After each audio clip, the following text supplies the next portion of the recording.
Hi guys, કેમ છો બધા? This is me Shruti Panchal and આપણે જીપીએસસી એક્ઝામ્સ વિશે થોડાક ડિસ્કશન સ્ટ્રેટેજીસ બધું કરતા હોઈએ છીએ. એન્ડ મેં તમને કીધું હતું કે એક સબ્જેક્ટને કઈ રીતે ભણવો એની ઉપર એક સિરીઝ આપણે સ્ટાર્ટ કરીશું. સો આ એ સિરીઝનો જ બીજો લેક્ચર છે ઓર બીજો વિડીયો છે, whatever you might want to call it. મારું નામ શ્રુતિ પંચાલ, મેં કહી દીધું. 2 ટાઈમ્સ રેન્ક હોલ્ડર છું જીપીએસસીમાં, 4 ટાઈમ્સ ઇન્ટરવ્યૂ અપિયર્ડ કેન્ડિડેટ છું અને લગભગ 8 વર્ષથી ભણાવું છું. અને જે એનાલિસિસ હોય છે મારું આટલા બધા વર્ષનું એક્ઝામનું એન્ડ ઓલ ધોઝ થિંગ્સ, મારો જે પણ અનુભવ છે તમારી સામે મૂકતી રહું છું. તો આજે એક બહુ મોટો પ્રશ્ન આપણે ચર્ચા કરીશું કે અત્યારની જો આપણે જીપીએસસીની એક્ઝામ એપ્રિલમાં જે લેવાય એની વાત કરીએ તો હિસ્ટ્રી એટલે કે ઇતિહાસ જે વિષય છે એનું બહુ જ ઓછા ક્વેશ્ચન્સ આવ્યા હતા, એનું વેઇટેજ બહુ જ ઘટી ગયું એક્ઝામમાંથી, રાઈટ? તો હવે છોકરાઓ બહુ ચિંતિત છે કે મેમ એક તો એટલો મોટો સબ્જેક્ટ છે, સૌથી વધારે વાર અમને હિસ્ટ્રી ભણતા, હિસ્ટ્રી પતાવતા થાય છે. એક તો યાદ રહેતું નથી, વારે વારે રિવિઝન કરવું પડે, અને એમાં પણ જો GPSC or UPSC number of questions જ ઓછા કરી દે છે તો પછી અમારે આ સબ્જેક્ટ સાથે કઈ રીતે ડીલ કરવું. તો guys, let me tell you one thing. યુપીએસસીમાં તો I would say that history, art and culture પૂછાતું હોય છે, એટલું ઓછું નથી જેટલું જીપીએસસીમાં પર્સેન્ટેજ વાઇઝ ઓછું કરી નાખ્યું છે. પણ જીપીએસસીમાં પણ આપણે બધા જ લાઈક મેં તો 3 થી 4 ચેરમેન ચેન્જ થતા જોયા છે, એટલી લાંબી મારી જીપીએસસીવાળી જર્ની છે. As an aspirant, as a mentor, as a teacher, as an owner of an institute. તો એક વસ્તુ હું બધાને કહીશ કે એવું નથી કે આ વખતે હિસ્ટ્રીનું વેઇટેજ ઓછું હતું એટલે હિસ્ટ્રી આપણે ભણવાનું ઓછું કરી દઈશું. જીપીએસસીમાં જ્યારે ચેરમેન બદલાય છે ત્યારે પેપર પેટર્ન, પ્રશ્ન કયા લેવલના આવશે, કયા સબ્જેક્ટમાંથી આવશે, બધી જ વસ્તુઓ ચેન્જ થાય છે. તો જો આપણે વાત કરીએ તો 2017માં દિનેશ દાસા સર જે છે એમણે જીપીએસસીનું ચેરમેન પદ સંભાળ્યું, રાઈટ?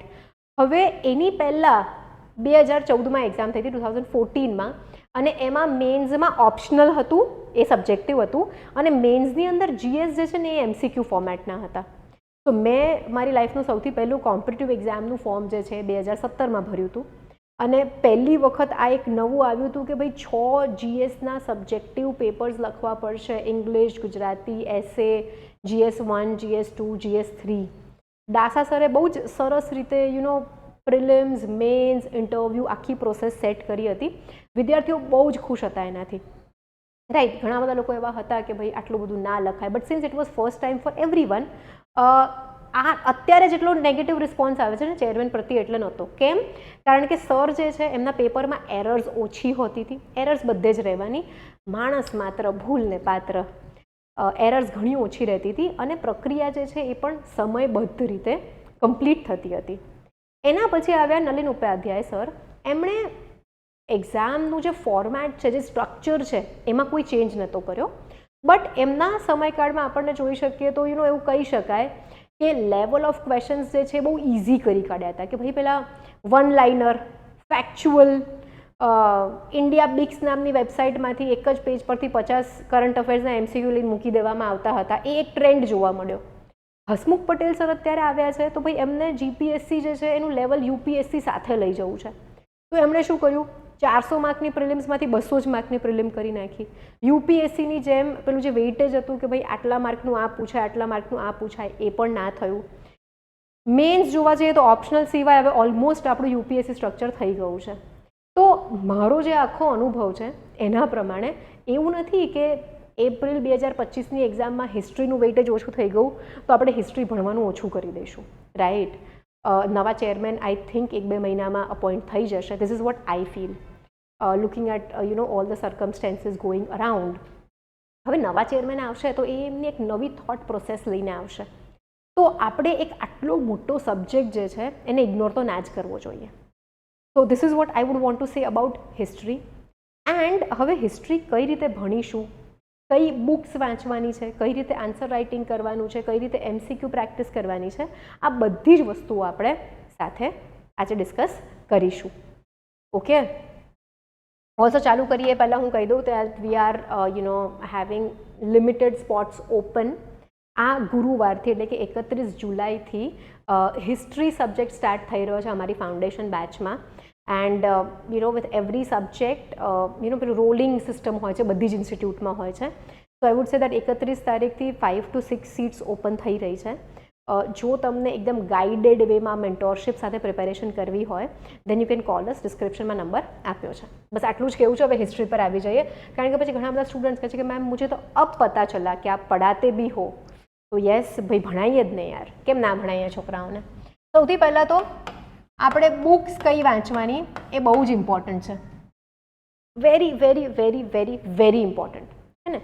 તો સૌથી પહેલાં I would say RS Sharma સરની ઓલ્ડ NCERT 11th સ્ટાન્ડર્ડની આવે છે. જો આ ના મળે તમને તો RS શર્મા સરની જ બ્લેક સ્વોન પબ્લિકેશનની બુક આવે છે. ઓલમોસ્ટ સિમિલર કન્ટેન્ટ છે, લાઈક 99% સિમિલર કન્ટેન્ટ છે. આ ના મળે તો આ ઓપ્શનમાં લઈ જ શકો છો. કમ્પલસરી છે હિસ્ટ્રી માટે આ વાંચવી. હવે મેં સીધું બુક્સથી ચાલુ કર્યું. એન્શિયન્ટ એટલે કે પ્રાચીન ઇતિહાસ, ત્યારબાદ મિડાઇવલ એટલે કે મધ્યકાલીન, મોડર્ન એટલે કે આધુનિક. 3 મેજર હેડ્સમાં આપણે ડિવાઈડ કરીશું. અને સિન્સ આપણે GPSCની પ્રિપેરેશન કરીએ છીએ તો ગુજરાતની પણ હિસ્ટ્રી થોડીક તો ભણવી તો પડશે જ. ઓકે, સો અહીંયા આગળ ગુજરાતની જે છે હિસ્ટ્રી એ હું અલગથી એક હેડિંગ બનાવી દઉં. તો અત્યારે જે આ સ્લાઇડ પર હું બુક્સ લખીશ એ હું અત્યારે એન્શિયન્ટ માટે એટલે કે પ્રાચીન ઇતિહાસ માટે લખી રહી છું. અક્ષર ગંદા કાઢી સારા અક્ષર કાઢવા જઈશ ને તો વિડીયો ખાલી લખવામાં જ જતો રહેશે. આપણે વાતો વધારે કરવી છે. ઓકે,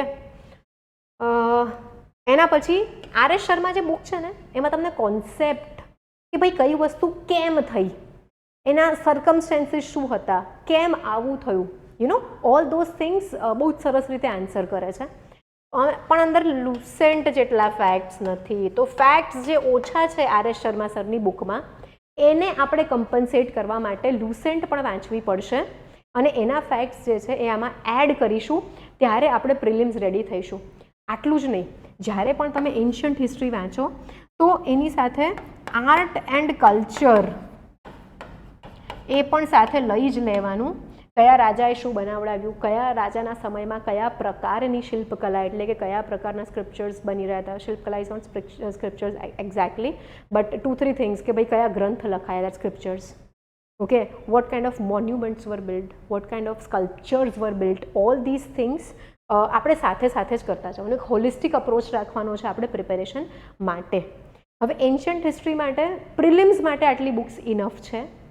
જો તમે મેન્સની પણ સાથે જ તૈયારી કરવા માંગતા હો તો તમિલનાડુ TNCERT, તમિલનાડુની NCERT તો ના કહેવાય પણ તમિલનાડુની જે સ્ટેટની બુક છે એન્શિયન્ટની 11th સ્ટાન્ડર્ડની એ બહુ જ સરસ છે મેન્સ માટે. લાઈક કેવું લાગશે એ વાંચીને કે આખા પેરેગ્રાફ્સ જે છે ને કે આખા પોઈન્ટ વાઇઝ મેન્સના આન્સર જ અંદર આપ્યા છે એવું કહીએ તો લાગે. તો કેવું છે 1, 2, 3 and 4 આ 4 વસ્તુઓ સાથે લઈને ચાલશો ને ત્યારે આઈ વુડ સે કે 360 ડિગ્રી પર તમારી એન્શિયન્ટ હિસ્ટ્રીની પ્રિપેરેશન થઈ છે.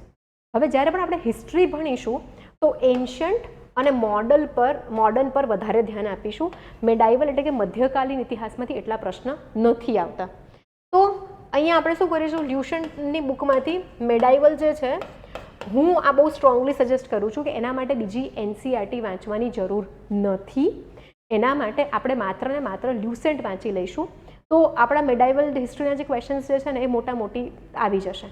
જ્યારે પણ તૈયારી કરો ત્યારે કોસ્ટ બેનિફિટ રેશિયો જોઈને કરવાની છે.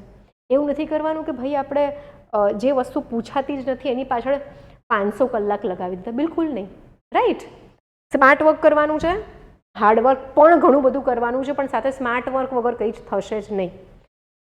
હવે આપણે વાત કરીએ તો ભાઈ મોડર્ન હિસ્ટ્રી એક જ બુક છે spectrum.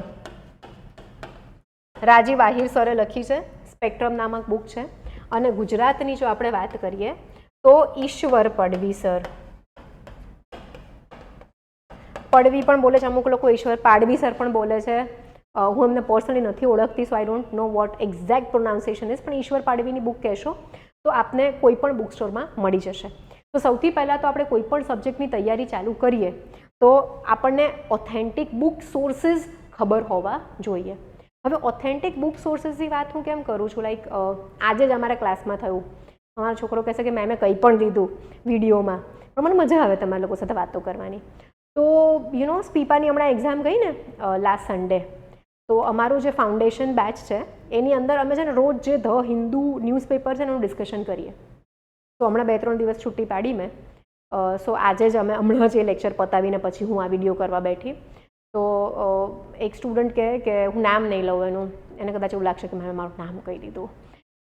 That student he was like કે મેમ સ્પીપાની એક્ઝામમાં છે ને આપણે જે રોજ જે ધ હિન્દુ કરીએ છીએ એમાંથી બહુ બધા ક્વેશ્ચન્સ આવ્યા હતા ડાયરેક્ટ. આવે જ જો તમે right resources, right strategy, right hard work follow કરો, બધું જ આવડે જ. કોઈ પણ દિવસ એવું ના થાય કે એક્ઝામ પ્રિલિમ્સ તો ક્લિયર થઈ જ જાય. લાઈક મેં 4 વખત ફોર્મ ભર્યું અને મેં 4 વખત ઇન્ટરવ્યૂ આપ્યું. I have never failed prelims. તો આઈ સમટાઈમ્સ આ છે ને કેવું કહેવાય, નિષ્ઠુરતા કે એપેથી કહેવાય કે મને એમ થાય કે યાર પ્રિલિમ્સ તો નીકળવી જ જોઈએ. બટ તમે જોવા જશો તો 1.5-2 લાખ વિદ્યાર્થીઓ પ્રિલિમ્સ આપતા હોય છે, એમાંથી 5-7 હજારની જ નીકળે છે. તો saying this would be very wrong.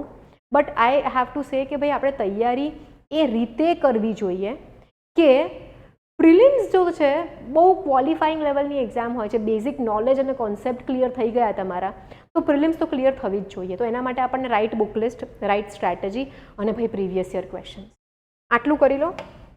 કોઈ પણ પબ્લિકેશનની પ્રીવિયસ યર ક્વેશ્ચનની બુક લઈ આવો જેની અંદર ટોપિક વાઇઝ, આ હું બોલીને થાકી ગઈ છું, this really makes a huge difference in your preparation. એના એ ક્વેશ્ચન્સ ફરી નથી આવવાના, બરાબર? એ આપણે માની જ લઈએ કે નથી જ આવવાના. તો શું કરવાનું?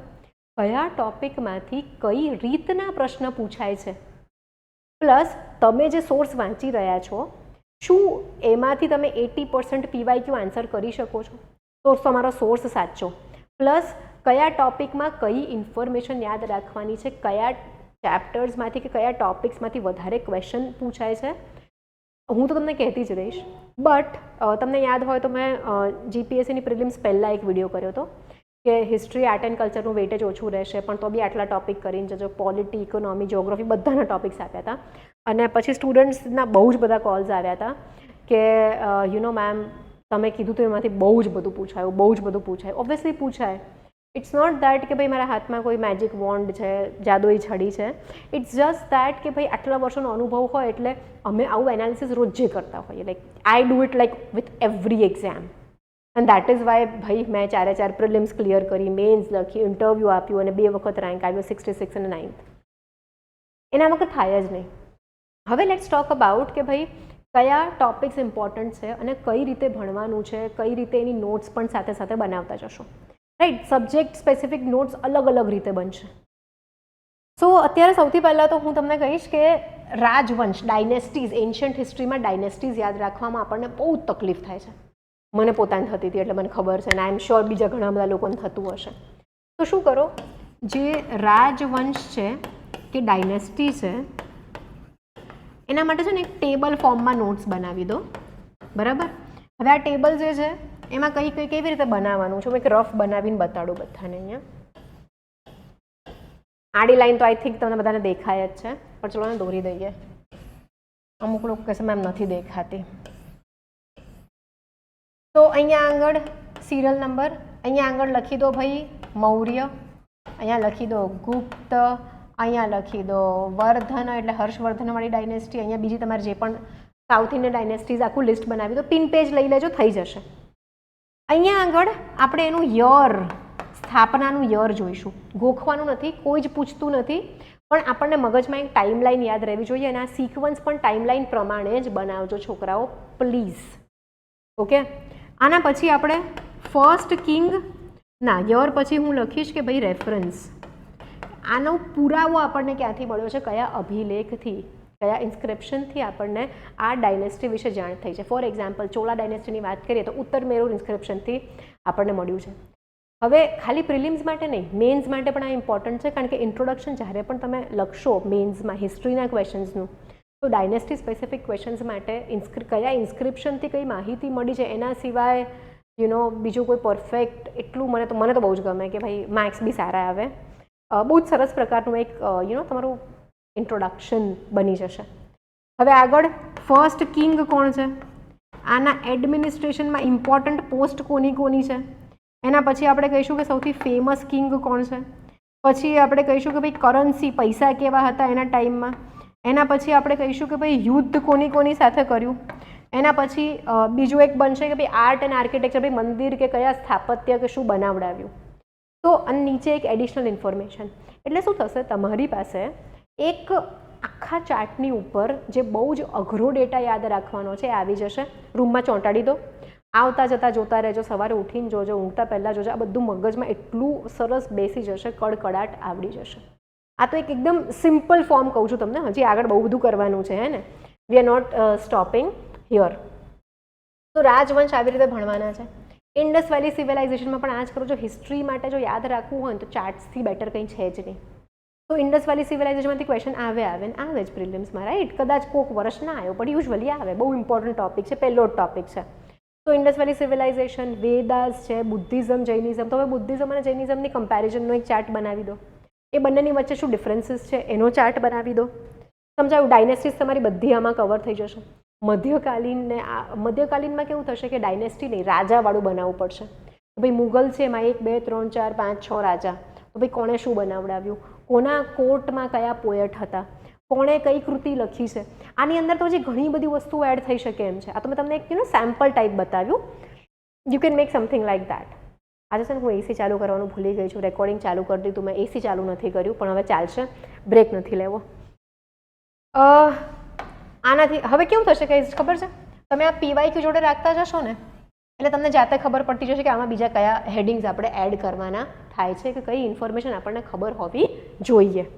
ઓકે, મોડર્ન હિસ્ટ્રીમાં આઈ વુડ સે કે એક ટાઈમલાઈન બનાવી દો. કઈ વસ્તુ પછી કઈ વસ્તુ થઈ, કારણ કે મોડર્ન હિસ્ટ્રીમાં સૌથી મોટો લોચો આ જ છે. સૌથી મોટો લોચો મોડર્ન હિસ્ટ્રીમાં આ જ છે કે ભાઈ કયા વસ્તુ પછી કઈ વસ્તુ થઈ એ ખ્યાલ જ નથી હોતો. ઓકે, કોંગ્રેસ બની એની પહેલાં આ સંગઠન બન્યું કે એની પછી આ સંગઠન બન્યું. તો હવે ટાઈમલાઇન્સ જે છે ને આપણે સ્પેસિફિક બનાવવાની છે કે ભાઈ ઓર્ગેનાઇઝેશન્સની એક ટાઈમલાઈન, ફ્રીડમ ફાઇટર્સની એક ટાઈમલાઈન, રિવોલ્ટ્સની એટલે કે જે બળવા થયા હતા એની એક આખી ટાઈમલાઈન બનાવી દો. પછી ગાંધીજીના આગમન પછીની એક ટાઈમલાઈન બનાવી દો. પછી એક ચાર્ટ બનાવી દો અલગ અલગ લીડર્સના કમ્પેરિઝનનો, રાઈટ. તો આવી રીતે જો તમે પ્રોપરલી આ બધી વસ્તુઓ કરતા જશો તો તમને બહુ જ સારી રીતે યાદ રહી જશે. Okay, and also if you need us anywhere, we are always here to help you. નીચે ડિસ્ક્રિપ્શનમાં અમારો નંબર છે, you can get in touch with us. Nidhi ma'am usually timing આપતા હોય છે મને મળવાનો, કારણ કે પછી વી ડોન્ટ વોન્ટ કે તમે આવો, હું ક્લાસમાં હોઉં, હું કંઈક બીજું કામ કરતી હોઉં, પેપર ચેક કરતી હોઉં, પેપર સેટ કરતી હોઉં ને ઓલ ધોઝ થિંગ્સ, ઓર બીજા પણ ઘણા કામ હોય અને તમારે વેઇટ કરવું પડે, રાઈટ. તો હંમેશા નિધિ મેમ સાથે ટાઈમ કન્ફર્મ કરીને પછી આવો. ક્યાં તો કોલ કરો તો પણ નિધિ મેમ ત્યારે ને ત્યારે મારી સાથે વાત કરાવે એવું થાય છે, પણ બહુ ઓછું થાય છે. અમે એકદમ આમ ચા પીવા ફ્રી બેઠા હોઈએ અને કોઈનો ફોન આવે તો વાત કરી લઈએ, અધરવાઇઝ કંઈનું કંઈ કામ ચાલતું હોય છે. Also Nidhi ma'am is in Surat અને અહીંયા બહુ લોડ છે વર્કનો, તો don't worry, call us. Phone હું લેક્ચરમાં હોઉં કે એવું કંઈક બી હોય તો ઉપાડાશે નહીં, but we will always call you back. Okay, નીચે ડિસ્ક્રિપ્શન બોક્સની અંદર એક ફોર્મ છે. જો તમને અમારી સાથે સંકળાવવું છે, અમારી સાથે ભણવું છે, ગાઈડેડ સ્ટ્રેટેજીવાળી આખી એક પ્રિપેરેશન કરવી છે, તો એ ફોર્મ ફિલઅપ કરો. ગુરુવારે, this Thursday 31st July, we are starting a new subject, and with it we are opening 4 to 5 spots.